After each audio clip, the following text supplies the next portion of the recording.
오직 예수님, 오늘도 복된 주일을 맞이하여 예배 자리에 나와 예배하고 또 영상을 통해서 예배하는 여러분의 심령과 삶 속에 그리스도의 은혜와 평강이 차고 넘치시기를 주님의 이름으로 축복합니다. 저는 오늘 시편 103편 1절로 5절 말씀을 통하여서 구원받은 하나님의 성도가 하나님께 감사해야 될 이유에 대해서 하나님께 주시는 은혜를 함께 나누고자 합니다. 우리가 감사해야 될 것은 너무너무나 많죠. 그런데 우리는 감사가 메말라버리는 시대에 살고 있지 않는가. 다시 한번 우리가 감사가 회복되어서 하나님께 받은 은혜와 사랑을 마음껏 누릴 수 있는 귀한 삶들이 되시기를 주님의 이름으로 축복합니다. 오늘 시편 기자는 다윗입니다. 103편을 통하여서 다윗 본인에게 하나님께서 베푸시는 은혜, 또 이스라엘 백성들에게 하나님께서 베푸시는 그 사랑, 거기에 대해서 감사하며 찬양하는 노래가 오늘 103편 시입니다.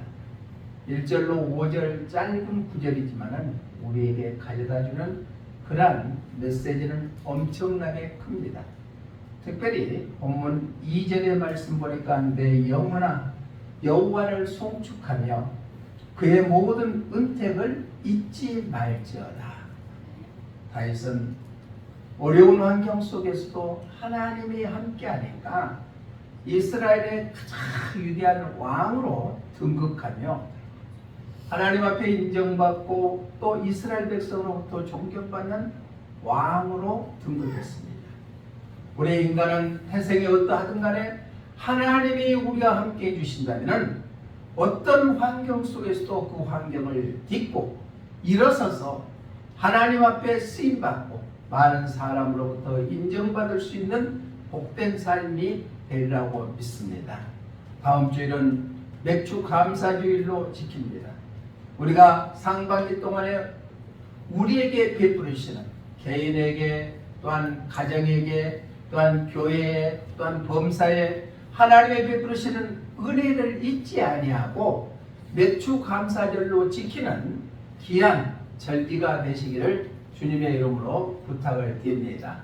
시편은 하나님에 대한 감사와 또한 탄식과 또한 감동의 시가 기록되어 있는 것이 바로 시편입니다. 특별히 오늘 103편의 시는 다윗이 고백하는 것처럼 하나님의 은혜 은택을 잊지 않고자 하는 그 고백이 써졌습니다. 그래서 오늘과 다음 주에 두 주에 거쳐서 본문 말씀을 통하여서 성도가 하나님께 감사해야 될 이유에 대해서 말씀을 준비했습니다.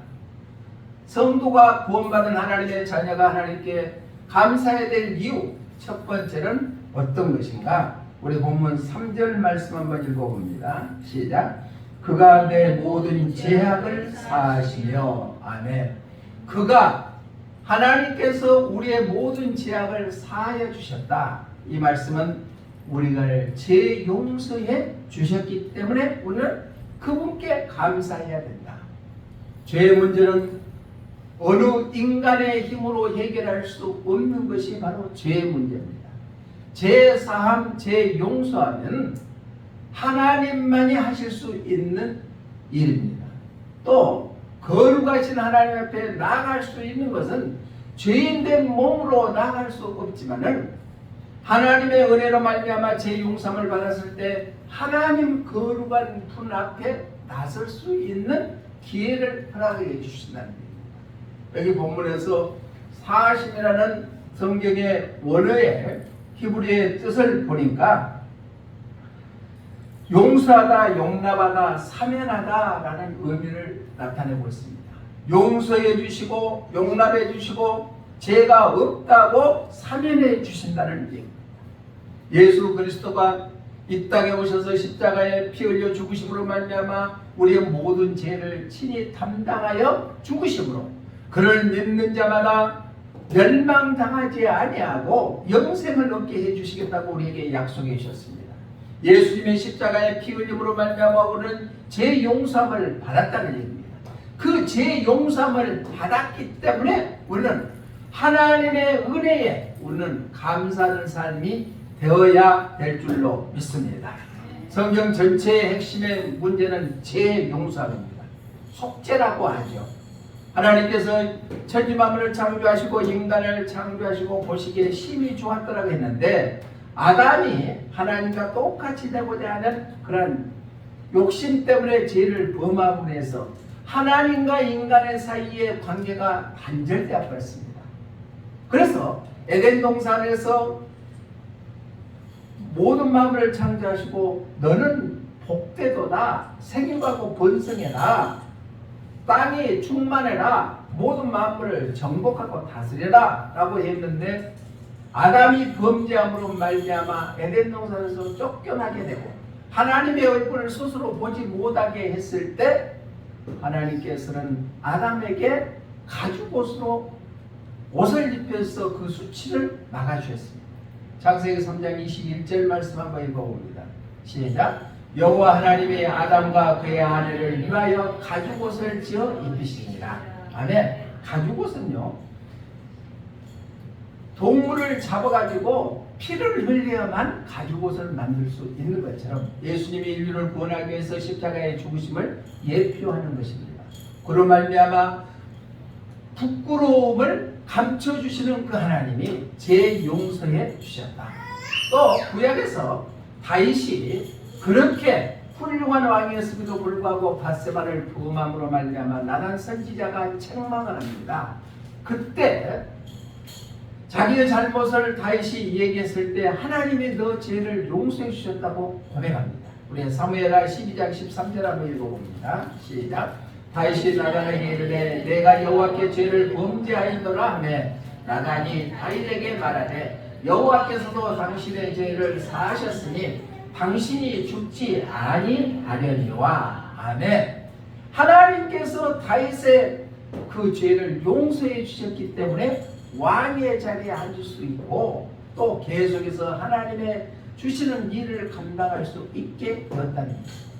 에베소 사도 바울의 에베소 교회의 1장 7절에서 이렇게 고백합니다. 구속국 제사함을 받았다. 함께 읽어봅니다. 시작. 우리는 그리스도 안에서 그의 은혜의 풍성함을 따라 그의 피로 말미암아 속량 곧 제사함을 받았느니라. 아멘. 우리는 그리스도 안에서 그의 하나님의 은혜의 풍성함을 따라서 예수 그리스도의 십자가의 피로 말미암아 우리는 속량 죄 없음으로 인정받고 제사함을 받았다고 말씀하고 있습니다. 성경 곳곳에서는 속죄에 대해서 기록되어 있는데 특별히 요한계시록에서는 30여 개나 사용되고 있습니다. 이처럼 속죄, 죄 용서함을 받는다는 것은 하나님이 우리를 택하여 주셨기 때문에 가능하다. 그 은혜에 우리는 감사해야 된다. 그래서 죄가 없는 것이 아니라 죄 없다고 인정을 받았다는 얘기입니다. 우리는 의인으로 살 수 없는데 의롭다 인정을 받았다. 그래서 칭의로 후원받았다는 사실을 우리가 기억하며 감사하는 그러한 삶이 되시기를 주님의 이름으로 축복합니다. 우리가 잘 들어 찬송가 304장 1절의 가사에 보면은 그 크신 하나님의 사랑 말로 다形容할 수 없다. 죄 용서해 주셨다고 고백합니다. 우리 함께 읽어봅니다. 시작. 그 크신 하나님의 사랑 말로 다 형용 못하네. 저 높고 높은 별을 넘어 이 낮고 낮은 땅 위에 죄범한 영혼 구하려 그 아들 보내사 화목제물 삼으시고 죄 용서하셨네. 우리는 죄 용서함 받았다는 얘기입니다.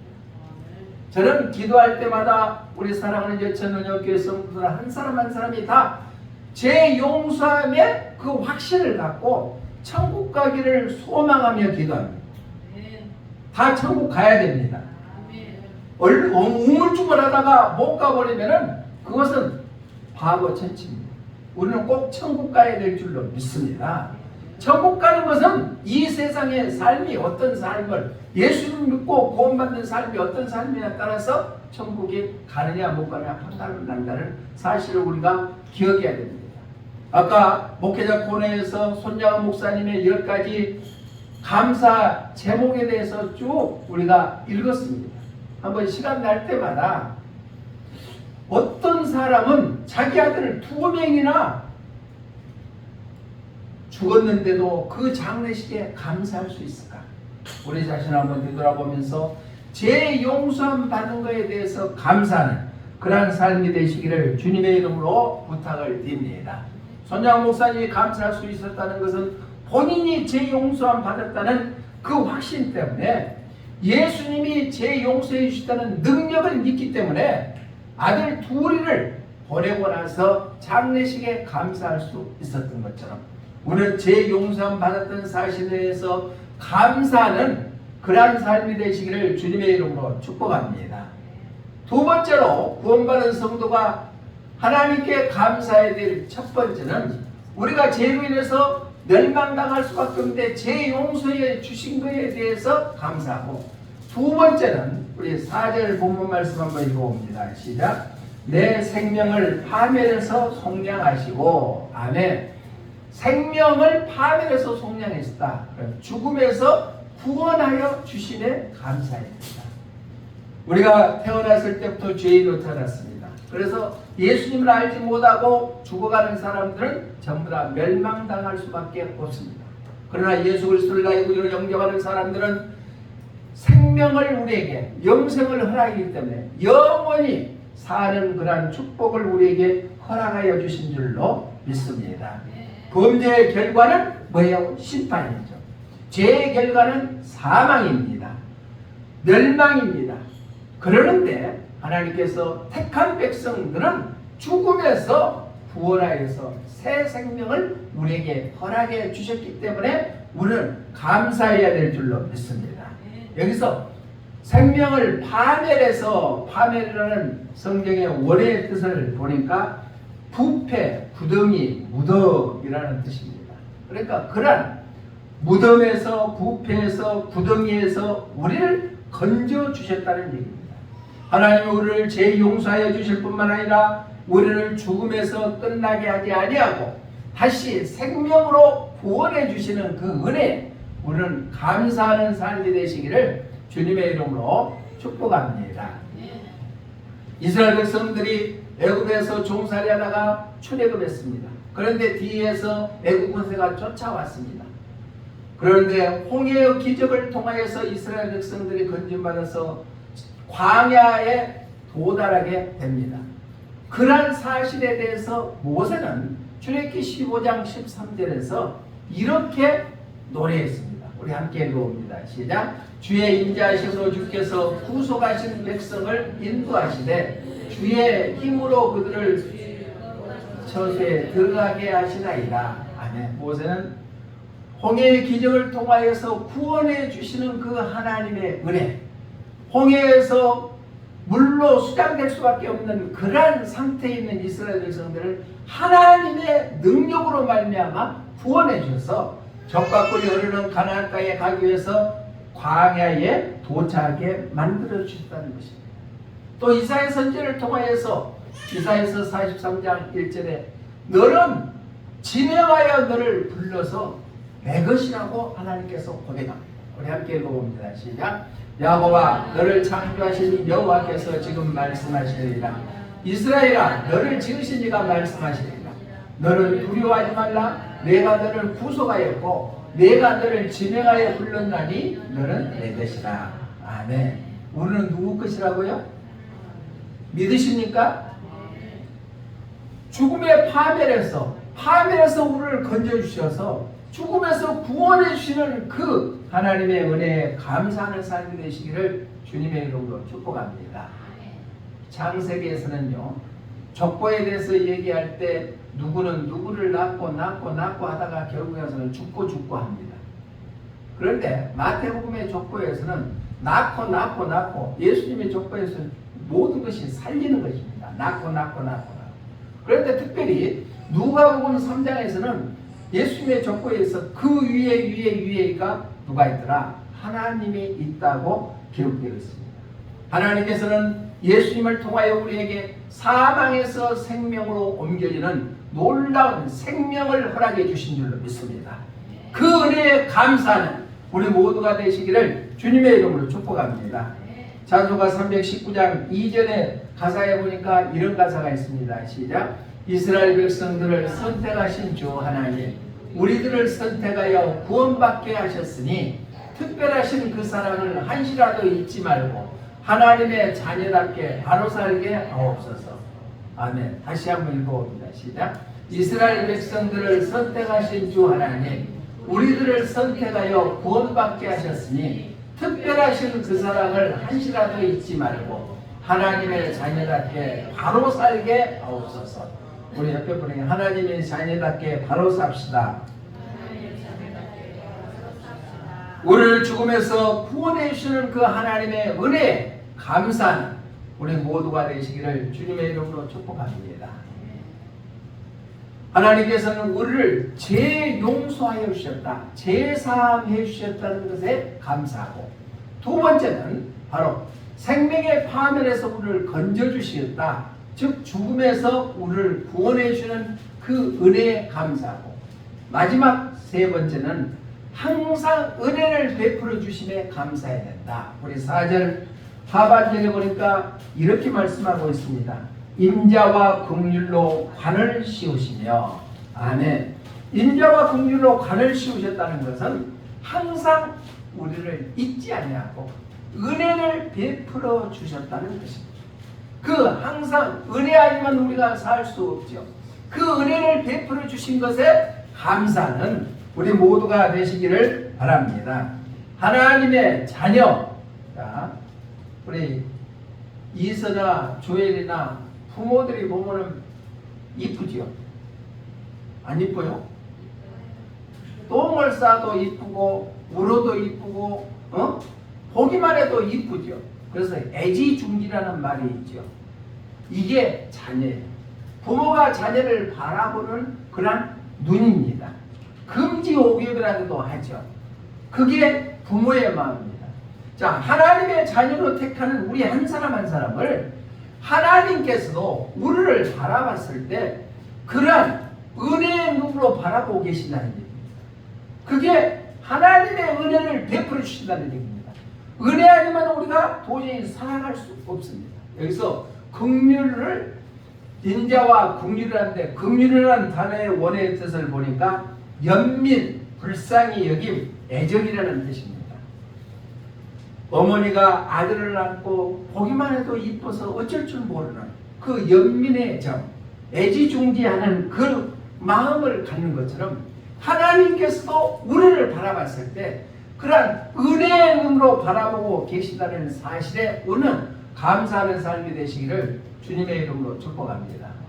예수님께서 이 땅에 오셨을 때 바로 천국 복음을 전파하시고 또 가르치시고 병든 자를 치료해 주시는 것이 바로 예수님의 선대 사역입니다. 마태복음 5장, 6장, 7장에서는 바로 산상수훈을 말씀하시고 나서 맨 처음으로 치유사역을 하는 것이 8장에 나타납니다. 8장 1절로 4절 말씀 보면은 나병 환자가 예수님께 나오니까 예수님께서 직접 만져주셔서 나병 환자를 치료해 주십니다. 우리 함께 읽어봅니다. 시작. 예수님께서 산에서 내려오시니 수많은 무리가 따릅니다. 한 나병 환자가 나와 절하며 이르되 주여 원하시면 저를 깨끗하게 하실 수 있나이다 하거늘 예수님께서 손을 내밀어 그에게 대시며 이르시되 내가 원하노니 깨끗함을 받으라 하시니 즉시 그의 나병이 깨끗하여진지라. 예수님께서 이르시되 삼가 아무에게도 이르지 말고 다만 가서 제사장에 내 몸을 보이고 모세가 명한 예물을 드려 그들에게 입증하라 하시니라. 아멘. 자, 최초로 예수님께서 병을 치료해 주는 사건이 바로 마태복음 8장 1절로 4절에서 나타난 내용이거든요. 예나 지금이나 나병 환자는 하나님께서 저주로 인해서 주는 병입니다. 그때는 더 그랬습니다. 나을 방법이 도저히 없었습니다. 그런데 예수님께서 그 나병 환자에게 손을 직접 대시면서 치료해 주시다. 깨끗함을 입었다. 그런데 깨끗함을 입었다 하고 그 다음에 말씀이 중요합니다. 4절에 보니까 아무에게도 얘기하지 말고 다만 가서 제사장에 가서 너희 몸에 깨끗한 것을 보여라. 모세가 명한 예물을 드려 그들에게 입증하라 하십니다. 여기에서 제사장의 보이라는 것은 레위기서 보면은 병치료에 진다는 제사장이 했습니다. 제사장에서 치료받았다 하면은 성 안에서 같이 가족들과 살고, 치료를 못 받았다 하면은 성 밖에 쫓겨났습니다. 나병 환자가.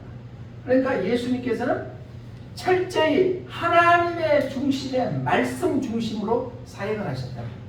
그래서 하나님의 말씀은 지금이나 예나 동일하시는 말씀이시다. 그 말씀을 통하여 우리는 새 힘을 얻고, 그 말씀을 통하여 은혜를 체험하고, 말씀을 통하여 기도했을 때 능력이 나타납니다. 또 그러고 나서 모세에게 명한 예물을 드리라고 합니다.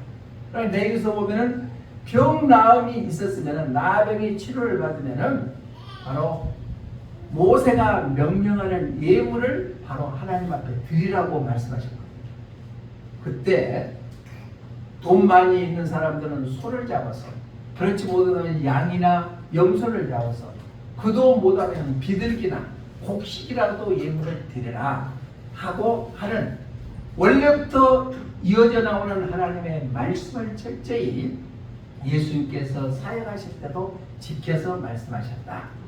그 약속의 말씀을 우리는 붙잡고 예수님의 치유의 역사가 이 시간 여러분들에게도 함께 하시기를 주님의 이름으로 부탁을 드립니다. 여기에서 예수님께서 명령으로만 말로 너가 깨끗함을 입었다라고 말씀하시지 아니하고, 손을 대시고 기도함으로 말미암아 그 나병이 나아졌다. 그러면 육적인 병뿐만 아니라 우리 인간이 살아가는데 영혼이나 영적으로 힘드는 병도 예수님께서는 치료해 주셨다. 우리가 말씀 끝나고 기도할 때 여러분들의 육신의 질병뿐만 아니라 마음의 근심과 걱정과 염려와 그 스트레스도 기도 받을 때 깨끗이 씻음 받으시기를 주님의 이름으로 축원합니다. 그게 바로 예수님의 첫 치유의 사역인 것처럼 말입니다. 이 우리가 살고 있는 시대는 예측할 수 없는 시대에 살고 있습니다. 세계 곳곳에서는 전쟁이 끊이지 않습니다. 우크라이나, 러시아 전쟁뿐만 아니라 하마스, 이스라엘 전쟁이 계속 이어지고 있습니다. 언제 끝날지도 모릅니다. 엊그제 지난주에 보니까 사우디아라비아에서는 바로 해교도, 이슬람 교도들이 1년에 한 번씩 성지순례를 사우디로 나라에 가서 합니다. 그런데 인파가 얼마나 밀렸든지 온도가 40도 이상이 되어버리는데 거기에서 1300여 명이 죽어버렸어요. 대단하지 않아요? 이슬람 믿도 알라시를 믿는 그 사람들은 성지순례 한다고 그래가지고 가가지고 자기의 생명도 아까지 아니하고 1300명이 죽어버렸어요. 말이 1300명이지 얼마나 많아요. 알라신을 믿는, 살아있지도 않는 신을 믿는 그들도 생명을 아끼지 아니하고 자기가 믿는 신을 위해서 성시들에 가서 그러고 죽음을 맞이했어요. 또 화성에서는 배터리 만드는 그 공장에서 화재가 나가지고 23명이나 생명을 앗아가 버렸어요. 언제 어느 때 어떤 일이 일어날지를 우리는 알 수 없는 시대에 살고 있습니다. 하나님이 베풀으시는 나의 은혜에 우리는 망각하지 아니하고 순간순간 감사하는 삶을 살아가야 될 시대에 우리가 살고 있지 않는가, 그렇게 생각합니다. 우리가 매 순간순간 하나님 앞에 나 같은 죄인을 재용서해 주시고 죄와 사망에서 건져주신 그 하나님의 은혜에 감사하고, 또 하나님께서 인자와 긍휼을 베푸시는 은혜 베푸심에 감사하는 삶을 살아간다면 우리의 삶이 결코 헛되지 아니하고 구원받은 하나님의 자녀로서 온당한 삶을 살아가게 될 줄로 믿습니다. 우리가 그 하나님의 은혜에 감사하며 날마다 하나님의 거룩한 뜻 안에 승리하는 우리 믿음의 원수들 다 되시기를 주님의 이름으로 축복합니다. 기도하겠습니다. 사랑의 하나님 아버지, 감사합니다. 하나님께서는 많고 많은 사람들 중에 나 같은 죄인을 택하여서 죄 용서하여 주시고 또 죽음에서 구원하여 주셔서 새 생명을 얻게 해주시고 인자와 공륜을 베풀어서 하나님의 은혜에 베풀어 주심에 감사하는 저희들의 삶이 되기를 원합니다. 자로나 오르나 치우치지 아니하고 오직 주님만 바라보고 주님의 말씀에 순종하는 삶을 통하여서 하나님의 살아계심을 날마다 경험하며 하나님의 그 사랑을 전할 수 있는 믿음의 삶들이 다 되게 하여 주시옵소서. 다시 오실 예수님 이름으로 기도드리옵나이다. 아멘.